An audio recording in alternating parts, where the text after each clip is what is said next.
Hi guys, it is Lewis here, and today, this is my first video, and we will be talking about the history of the Singapore Grand Prix, as we're going back there in 2 weeks' time when I'm recording this, for the first time since Sebastian Vettel's last win for Ferrari, and his last win in his career in 2019. And I thought it'd be a great time to look back at the history of the Singapore Grand Prix. So the first Singapore Grand Prix was in 1961 and it had the name Orient Year Grand Prix. This was during the time where Singapore didn't have its independence yet, and this race was held at the Thomson Road Circuit. In 1962, it was renamed to the Malaysian Grand Prix until 1965, which is the year Singapore got its independence.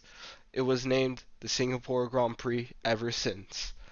After several deaths combined with the difficulty of adding adequate safety measures, and among other things, motorsport was banned in Singapore after the 1973 Singapore Grand Prix.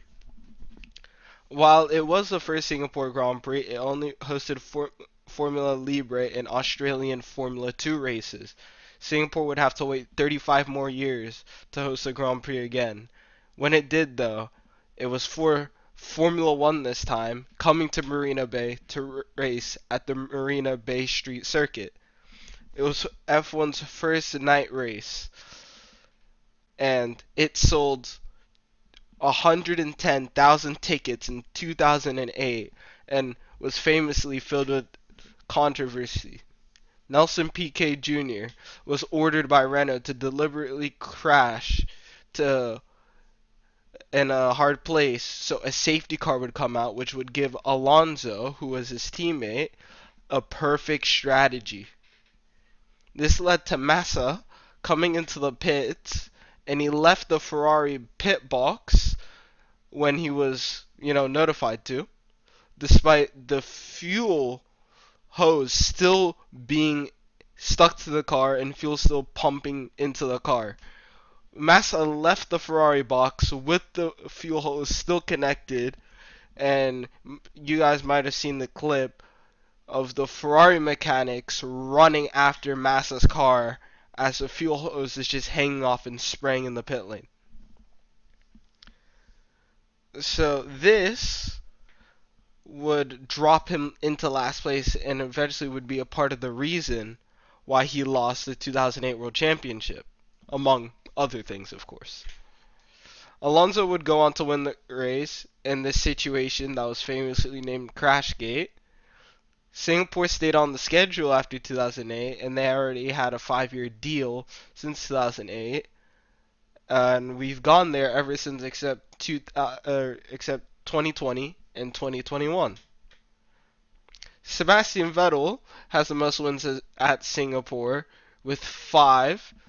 He won in 2011, 2012, 2013, 2015, and 2019, with the possibility of him winning in 2014 and 2017. Vettel and Hamilton have the same amount of pole positions with 4 each, which Hamilton got in 2009, 2012, 2014, and 2018.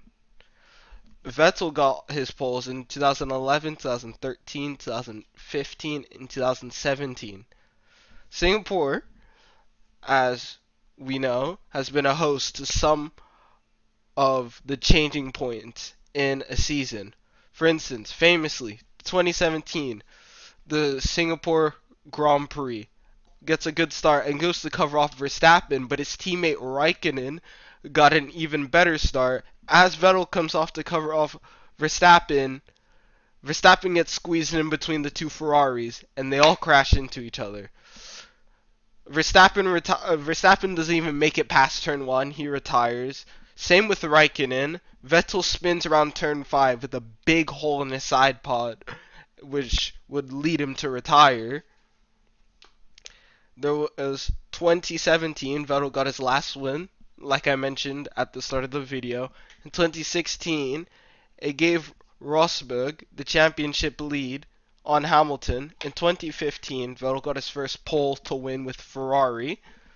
In 2014, Rosberg had a wiring loom issue with the steering wheel that actually persisted when he switched wheels. When he switched wheels, it caused him to start from the pit lane.